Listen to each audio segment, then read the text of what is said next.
Hi అండి, అందరికీ నమస్కారం. వెల్కమ్ టు గారెలు బూరెలు.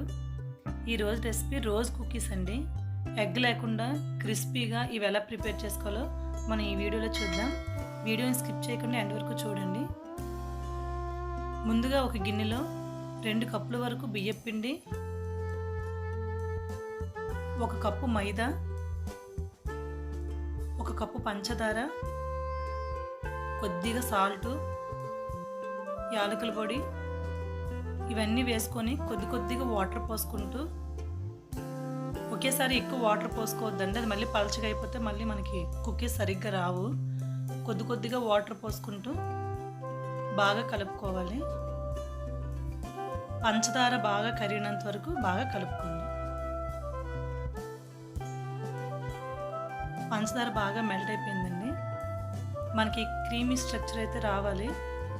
వీడియోలో చూపించే విధంగా వచ్చినట్లయితే సరిపోతుంది. మూత పెట్టి ఒక 1 అవర్ పాటు పక్కన పెట్టుకోవాలి. డీప్ ఫ్రై కోసం ముందుగా ఆయిల్ వేసుకొని, ఆయిల్ బాగా హీట్ అయిన తర్వాత మనకి కుకీస్ కోసం ఈ పూలగుత్తి అయితే కంపల్సరీగా కావాలండి. ఇది కూడా బాగా హీట్ అవ్వాలి. పూలగుత్తి కూడా బాగా హీట్ అయిన తర్వాత మనం ముందుగా ప్రిపేర్ చేసుకున్న పిండిలోని డిప్ చేసుకొని డీప్ ఫ్రై చేసుకోవాలి.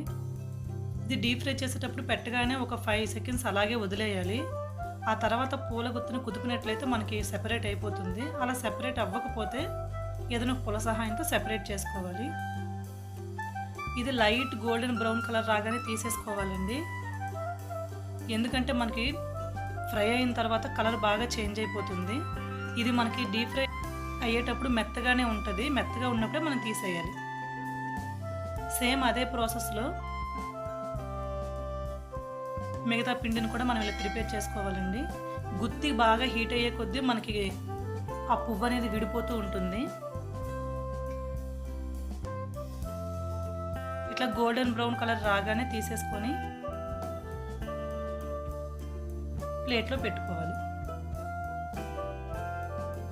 ఈ వీడియోలో చూపించేటట్టు ఇట్లా ప్లేట్లో పెట్టుకుంటేనే మనకు ఆ షేప్ వస్తుందండి.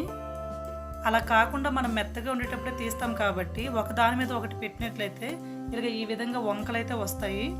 సో మీరు ముందుగా ప్లేట్ పెట్టుకునేటప్పుడే ప్లేట్లో చక్కగా పెట్టుకుంటే మనకు అది ఆ షేప్ అనేది మనకు అలాగే వస్తుంది ఈ విధంగా. సో మీకు కనుక ఈ వీడియో నచ్చినట్లయితే మా ఛానల్ని సబ్స్క్రైబ్ చేసుకోండి. Thank you for watching.